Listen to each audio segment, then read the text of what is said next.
Hey guys, what's up? It is Coach Monique, and I'm so excited because I have the opportunity to talk to a couple of really unique, inspiring professionals about what's next in their success, right? What's next in their careers. They've already attained such great amounts of success, whether it be personal development, professional accolades or achievements, or just plain old success, right? It's just happening in their genes.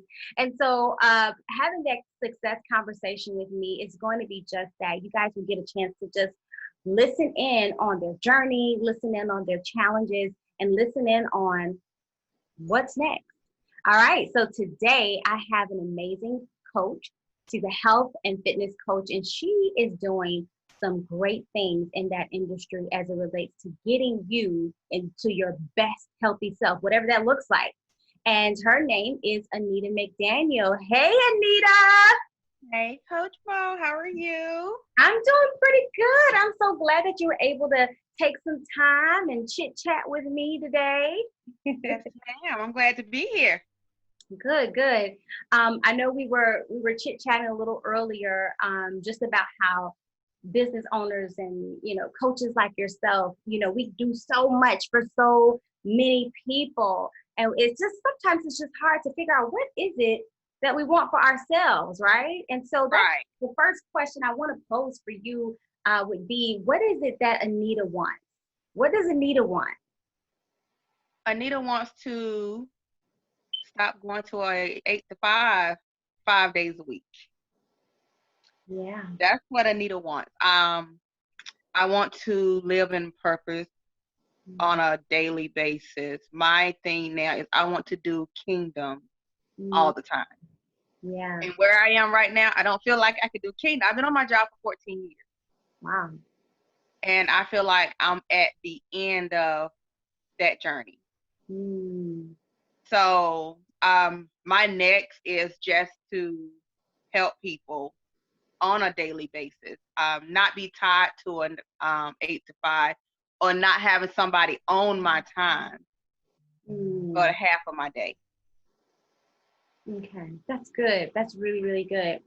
Um, you mentioned you worked there for 14 years and you feel like this is your ending point. What does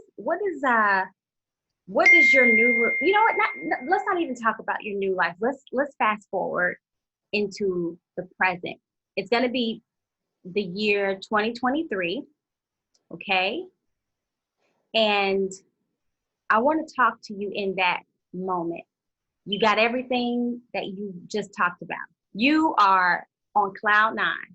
Everything is popping for Anita. Okay, so we're going to do some role playing here. Okay, so hey, Anita, I hear so many great things are happening in your life. Tell me about them. Yes, ma'am. Well, first off, I just opened my wellness center.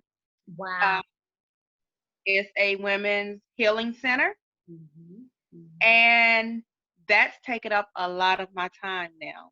I'm just making sure that's running like it's supposed to, and everybody is doing everything they're supposed to. Got my clients in, the customers in, the employees, all of that. So that's what's new for me right now. Nice, nice. So you have a whole wellness center. Man, how many employees do you have so far? So far, well, I it's not all employees. I'm gonna say I have about 25 employees, but then I have people inside that rent group booths. Okay, okay. So you're kind of making it into a complex or almost like a salon. Oh man, that's amazing. And I don't think I've ever heard of it in that term. So that's actually pretty new and innovative when you actually create it in a way to help other people have an opportunity to work under you, but still have their own kind of thing going on. Right. That's Yes. cool. That's cool. What do you specialize in at your wellness center? My I specialize in, it's all different stuff. I can't say as one thing I specialize. It's more of healing the women, Mhm. mind, body, and spirit. It's a time for them to be away from kids, no kids allowed, no husbands allowed. It's their time for a retreat. Man, wow. So it's like a 24/7 retreat center. Yeah. That's basically. Yep. I love that. I love that. And so tell me what's happening in your personal life. All great news. What's happening in your personal life? What's happening is me and my husband, we are side by side on his own thing for men, and I'm doing my retreat for women. So it's a all around, your husband go here, your wife go here, and they both getting themselves refilled Mm, and come back where they can be fresh together. wow. So there's a lot of collaboration happening within your business and marriage and basically ministry Yeah, all together, right? all together, right. Nice, nice, nice, nice. All right. Okay, so let's come back to 2020. I know it may be hard to leave 2023, but we're going to come back. So we're back in 2020. What do you think was the first thing you needed to do in order to get to 2023? What's the first thing you think, I got to do this thing right here first to get to 2023? Well, the first thing I had to do, what I've already done, is visualize it, write it down, plan it. Okay, So I have already started that. good, good. All right, what's next? What's next after that? After the What? vision and the writing down, what happened? Collaborate with someone who's already there or can help me get there. Mm-hmm. I think that's what's next, because it's a stopping point for me because I don't know what's next. Hmm. Um, so Hmm. my next is somebody to join, Mm-hmm. to come along, beside me, just to show me, maybe they have a center or they know someone and I can collaborate with that person. Mm-hmm. What steps have you made to identify that person? I haven't, I have looked at other models Mm-hmm. that is close to what I have in my area. I haven't found one in my area. Um, Besides you having your spas and that type stuff, but not a all out retreat center. Okay. Okay. But it wouldn't be uncommon to find one that may not be in your area, right? No, Right. Right. not at all. So if we think about that being the next step, what do you believe is holding Anita back from really, really going after that next step? To be honest, probably fear that it's gonna happen. Fear of success. That's very real. Yeah, fear of success is real. It's very real. And then how do you keep up? How do you keep it going? What happens Right. the first month, and then the third month, and then the sixth month? Right? Yeah. Mm-hmm. And then the money part, not having the money to actually do what the vision is. Mm, So the funding of it. the funding. Okay. And so, in terms of the funding, what have you done towards that?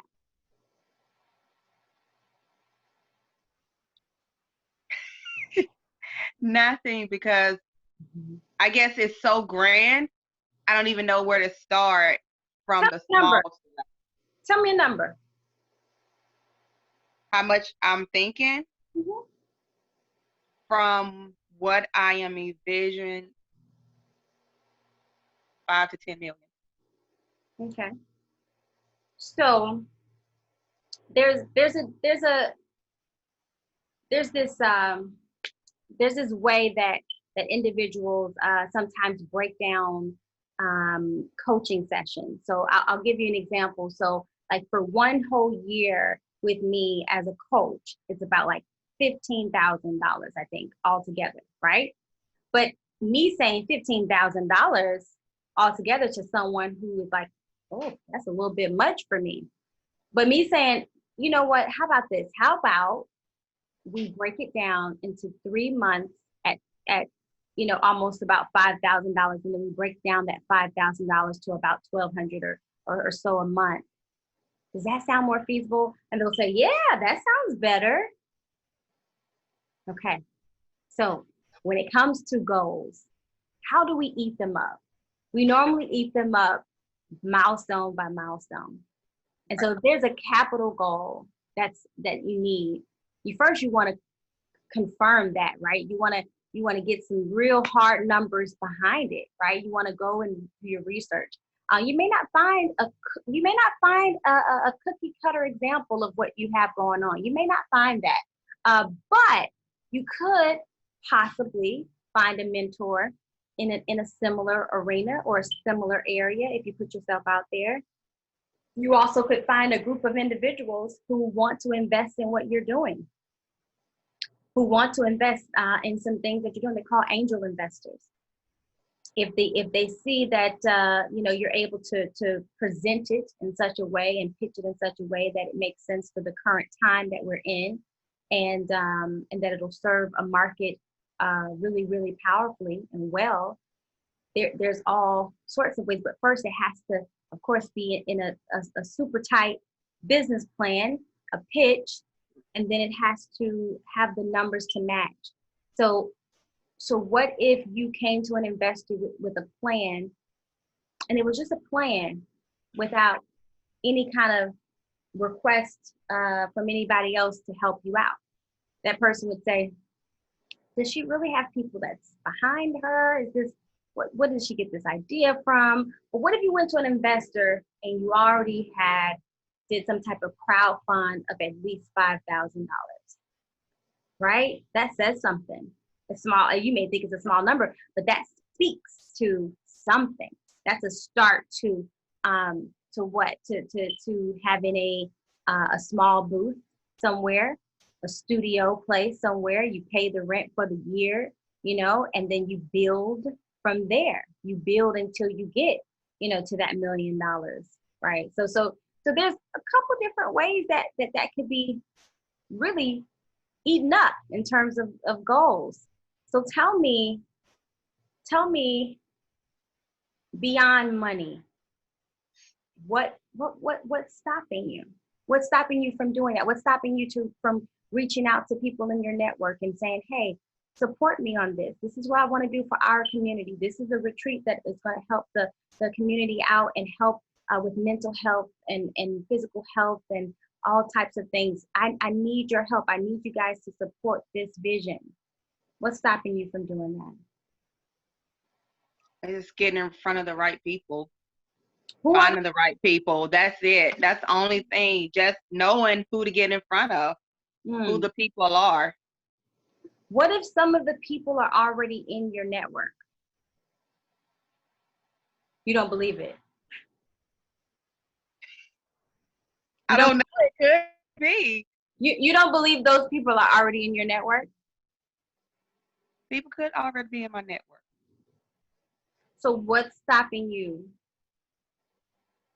from going there with the process of how do you act? Who do you act? Which way do you go pitching it, but not telling the whole world what's going on? Okay. I'm going to go real extreme here.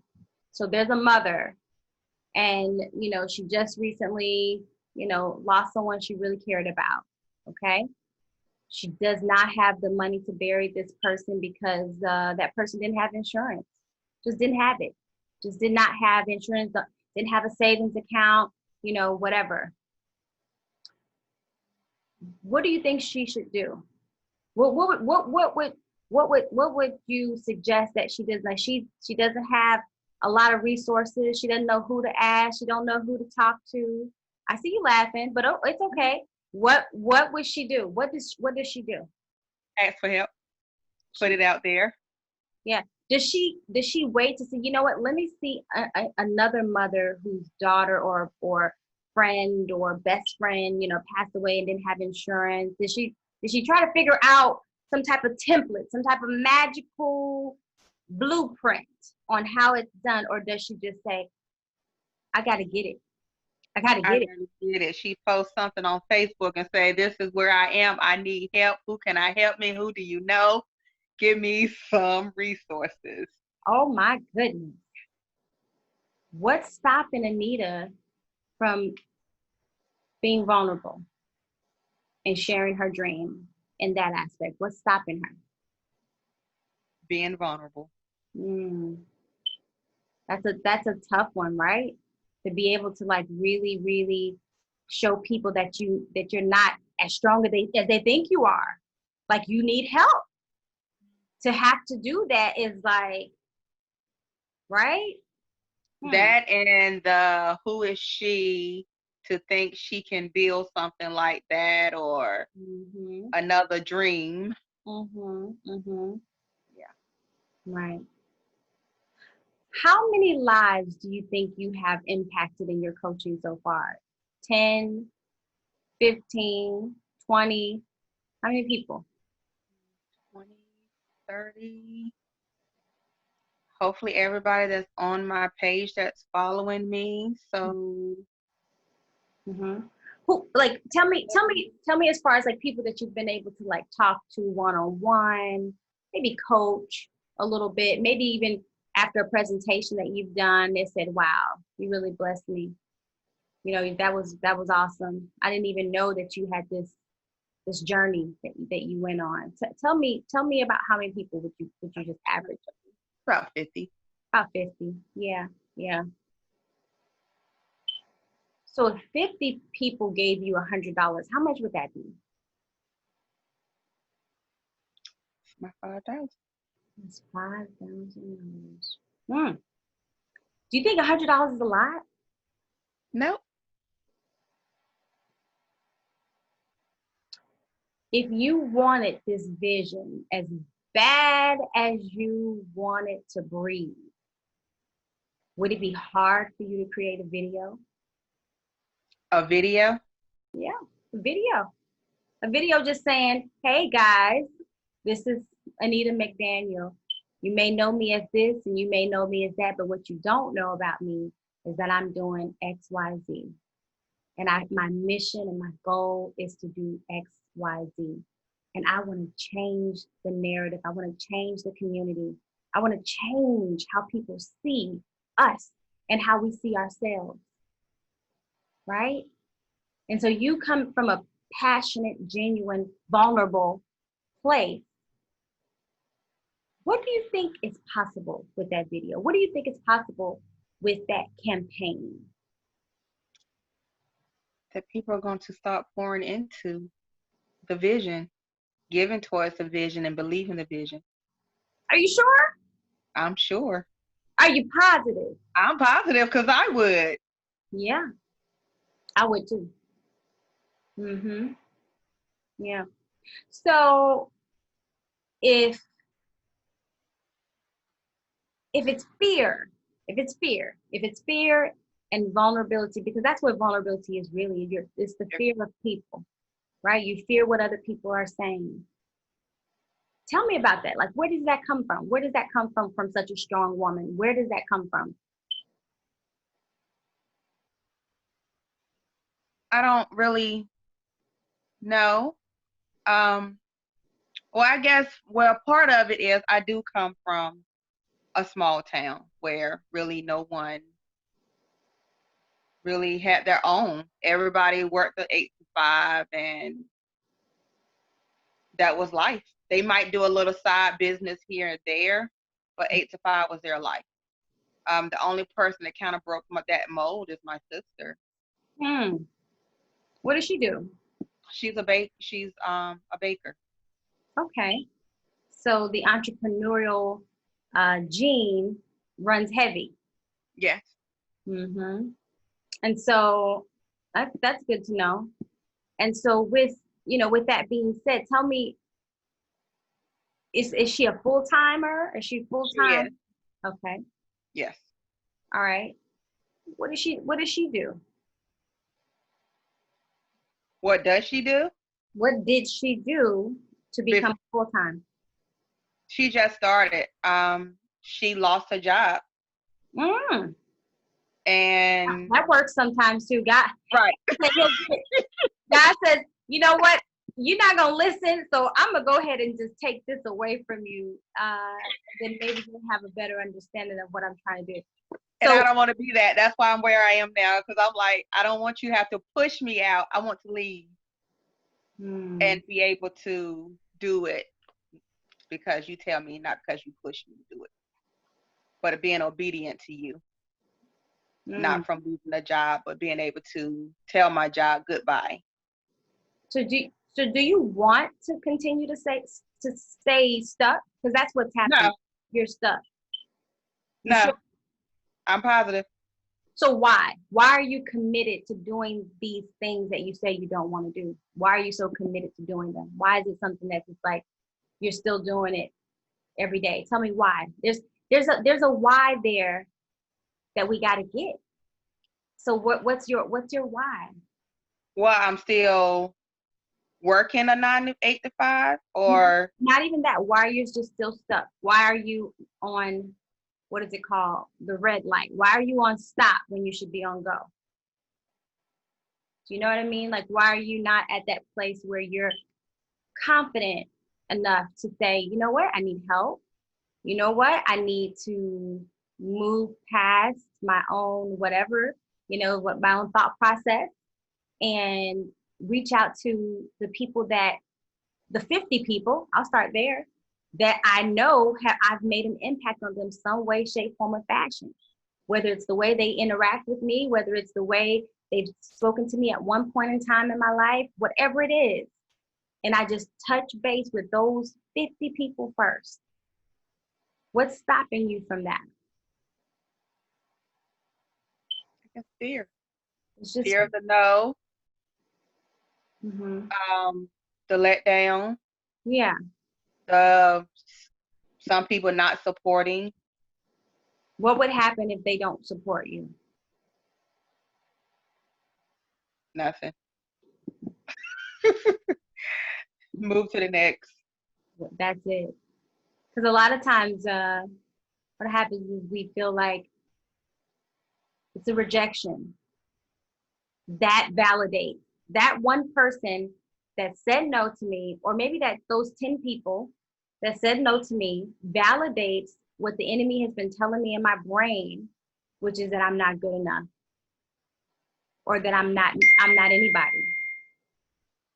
Who am I that someone should support me? What have I done that was so grand that would make people feel like they could back somebody like me? So tell me what you think. What are you thinking, like right at this moment? What are you thinking? The last part you said. Tell me. Who am I that I think I'm so grand that somebody would support little old me? Right.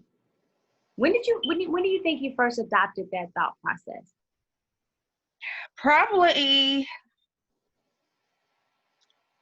when I first started doing entrepreneurship and kept getting no's and no's and no's. Not now, not this time. I'm good. No. Mm-hmm.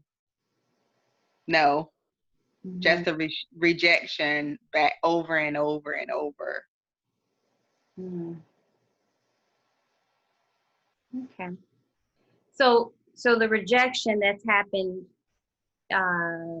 due to you starting off with entrepreneurship and your self-employment and starting off, it kind of trickled into this fear. Business women and businessmen, we're probably some of the people that get told no more than any other type of profession. Especially us those of us who decide to really venture out on our own. There's a lot of no's. I take a no as not right now. I do. I take a no as not right now. And then some no's I take as, you know what, you're not the right client for me anyway. Right? Because we have the ability to figure out who's our client and who's not. Right. That's the flexibility of what we do as coaches, as trainers or strategists or whatever we want to call ourselves, we have that flexibility. So sometimes those no's were actually beneficial to us. I would say probably most times. Um, uh, have you ever thought about getting creative with your no comeback? You know, so like if someone tells you no, have you ever thought about switching up the narrative? No, I haven't. You just accepted it. I just accept it. Mhm. Mhm. What is it that you want just as bad as you want to breathe? What is it that you really want though? Because I say that because there's got to be something, a part of your business. It could be in this business that you're talking about, but what part of your business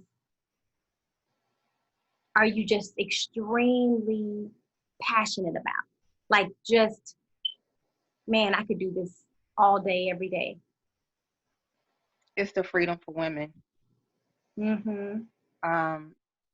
In my coaching business, Mm-hmm. Mm-hmm. um, it's the freedom of women, the freedom of their mind, where that they can do it. Um, as I say that now, but for me, before I couldn't do any of it because I was so timid and shy and would not talk to nobody. I wouldn't get a coach. I wouldn't reach out. I wouldn't do any of that. And I don't know how many coaches I've had now, but um, just to get them out of that place, Mm. especially the women that are in the narcissistic relationship, and that's who I deal with. Mm. Those that are stuck because of somebody told them no, you can't do that. You're not good enough to do that. Why you keep doing that? Mm. Do you ever consider the reason that they may say no is for the same reason that you previously said no? That they do really need you. And you are the answer. You are the solution to what they need to go to, their next step. I see that you talking about those women, it kind of it gets you there. You get a little emotional. You get a little emotional. Yeah, So were you ever in a place where you felt you didn't have your freedom? I was Mm-hmm. in my marriage. Mm-hmm. Mm-hmm. Um, yeah, so I know the pain of those women. Um, of being told no. Yeah. See, I wasn't supposed to go yesterday. You're supposed to go as deep as your your your mind and body and spirit is telling you to go. You go deep in order for you to get to the root. You gotta pull Um, it out. but yeah, being told no and you can't do it, and why you're trying that and you're doing that again, you do too much, all of that. So yeah, Yeah. I know that feeling. And to step out in my business was a breaking point because it went against everything. Yeah. What if what if I told you something that you would have to brace yourself for? What if I told you that your lack of doing is preventing someone from being free? How would that make you feel? Not good at all. Hmm? I said not good at all. Tell me. Um, Describe it to me. How do you feel? How do you feel with that statement that your lack of doing everything in your power to really push the talent and the gifting that God gave you is holding someone hostage in a broken relationship, in an abusive relationship, in a place where they're stuck and they feel like nobody else has their back. How does that make you feel? heartbroken. Heartbroken. What else? How does it make you feel? Tell me about it.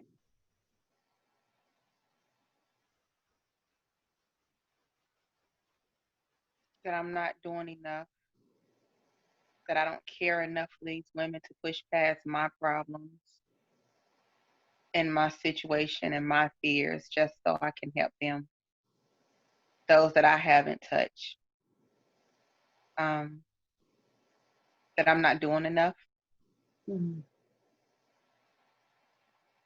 that I'm stronger than where I am now or where I see myself. Mm-hmm. I have more power than what I'm giving myself. Mm. That power is good. That power is good because you exude power. When I see you, I look and I see power. When you speak, I feel power.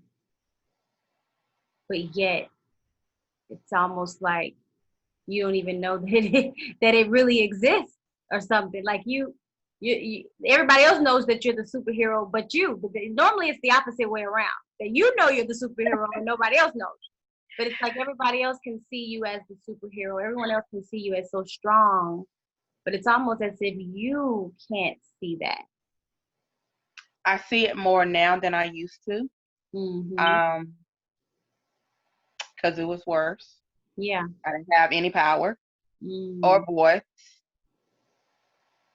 And just breaking that mold. Yeah. Mm. And just going all out. And that's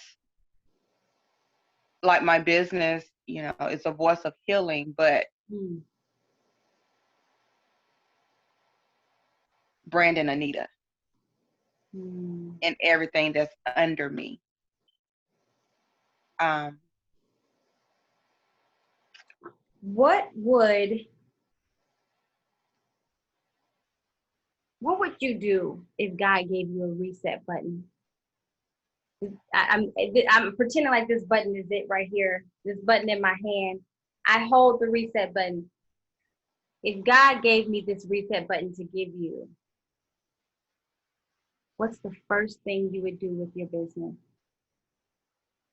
You got a reset button to start over. show up all the time.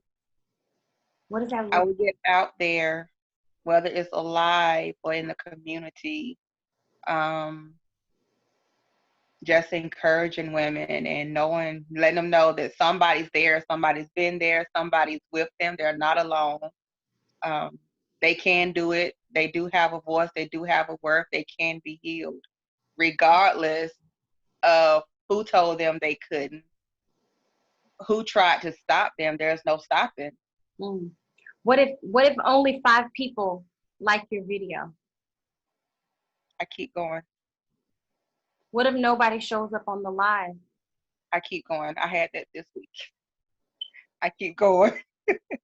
Mm-hmm. And that's where I am now, just showing up, even though nobody shows up. Mm-hmm. Mm-hmm. Have you heard of the saying, when the student is really ready, the teacher will arise? Have you heard that saying? I've heard it. Mm-hmm. What does that saying mean to you? What does that saying mean to you?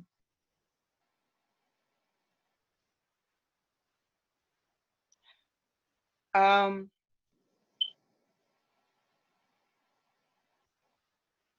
that when the student have their mind made up, Mm-hmm. when the student know that they are ready to teach and learn, to be teachable Mm. Mm-hmm. and ready to learn, then the right person, the right teacher is going to show up to Yeah. pull out what they need to teach them where they need to take them where they need to go. Yeah. And sometimes you get multiple teachers, right? You get multiple coaches, you get multiple teachers. Um, you said a word. You said teachable. I love that word. Um, what do you think you're teachable? I'm teachable. You think you're teachable? I'm Okay. teachable. Okay.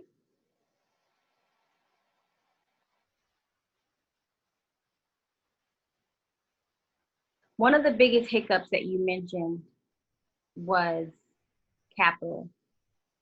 And a made up thing. That's not a fairy tale. It's a very real thing, right? Needing certain income and money, etc. Um, that's real. That's real. After our conversation today, what do you think you're going to do to combat that real challenge? Research. Okay. Research into, I think you said crowdfunding. Mm-hmm. Um, and see what it looks like for me to put a video together Okay. and put it out there. Okay.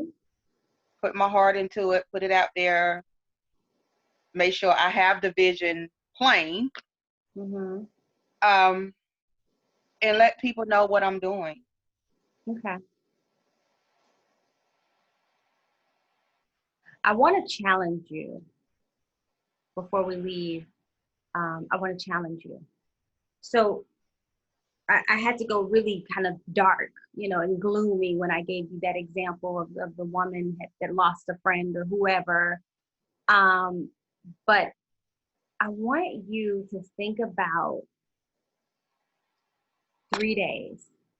I say 3 days because 3 days is just like that number of urgency, right? Really, 24 hours is the number of urgency, but I'm giving it 72 hours. So let's say you got 72 hours from today. It'll be 5:30 soon. You got 72 hours to come up with some type of funds to help you get to this next level. I want to see that Anita show up. I want to see that Anita show up. I want to see the Anita that shows up with 72 hours. What does she do? Does she spend her time doing a whole lot of research about certain things, or does she spend her time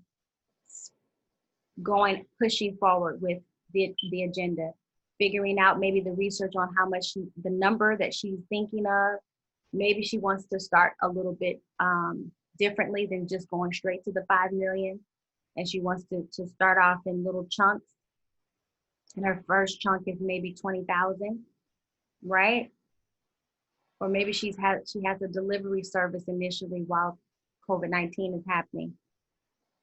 And maybe she only needs 10,000 or 8,000. But she has 72 hours to do this, or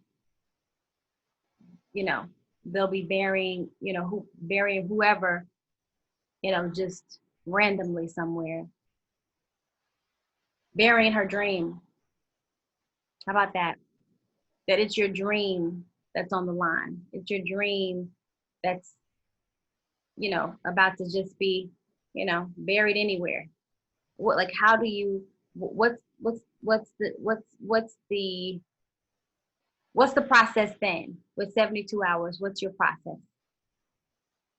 My first thought was hit the go live button. Yeah, hit the go live button.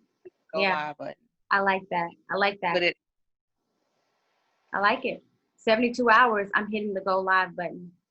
And what am I doing with my fears? What am I doing with my fears of people? Casting them out. And that's the thing. I'm like, I don't know why I have a fear, because I do live. I coach. I talk to people. Yeah.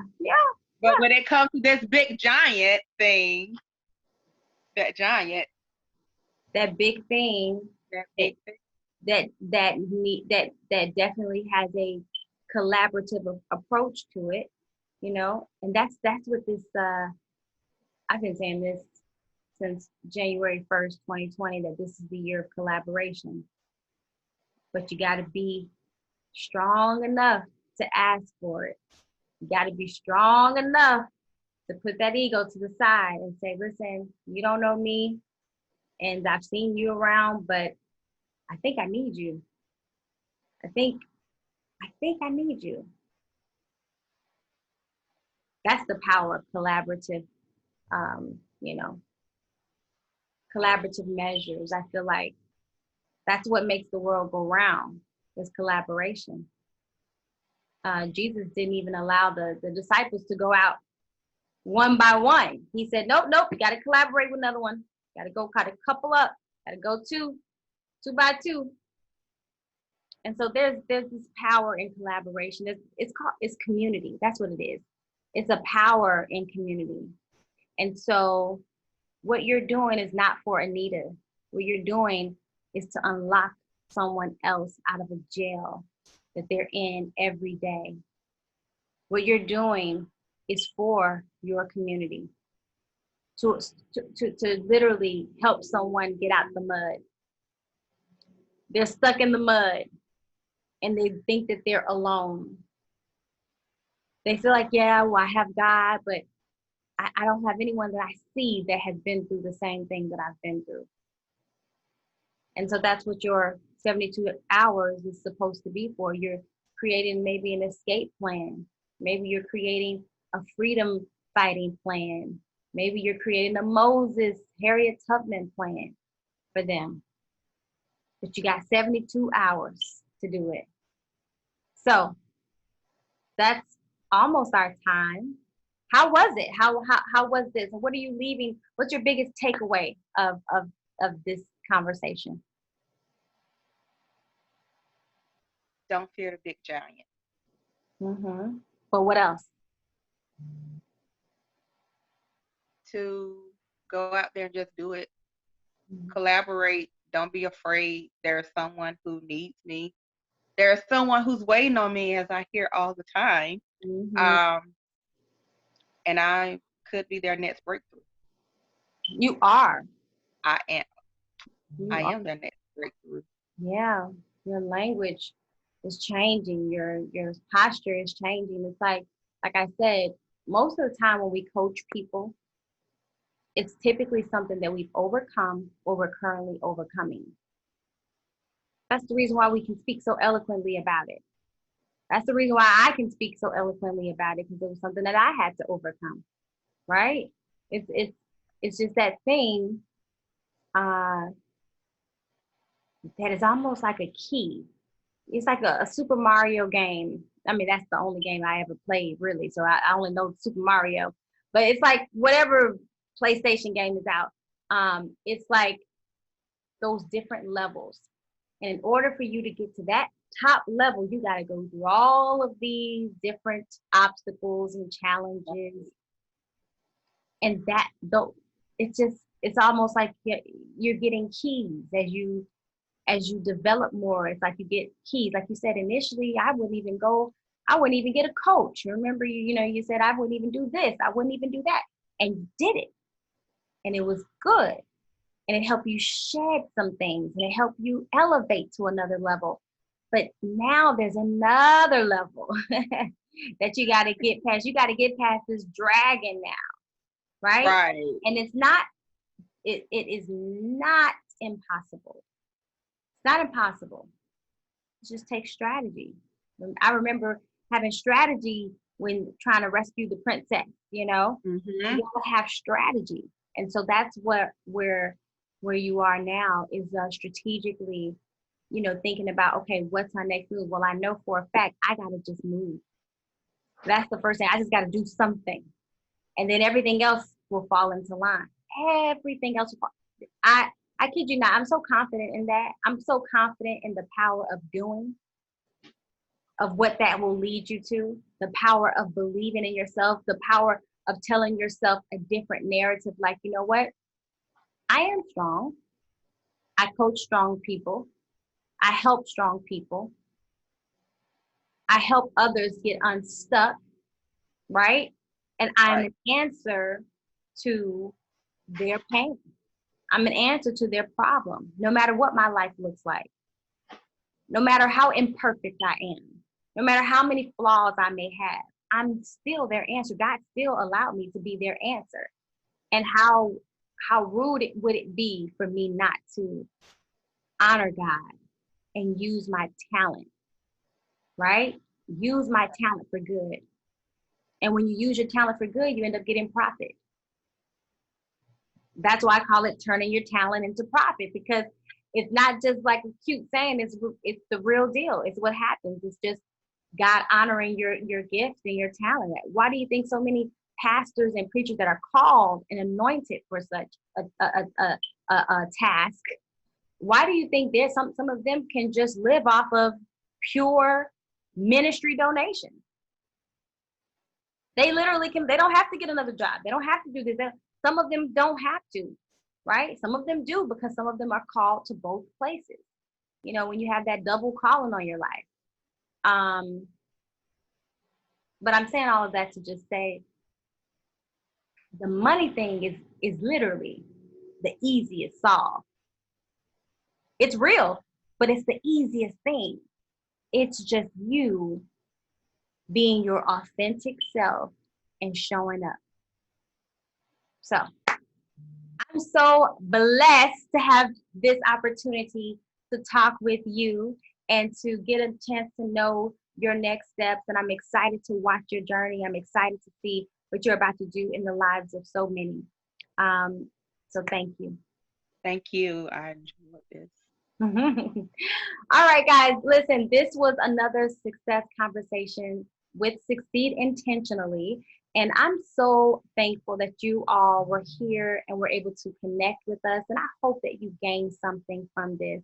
Remember, a life fulfilled is a life done intentionally. I'll see you next time.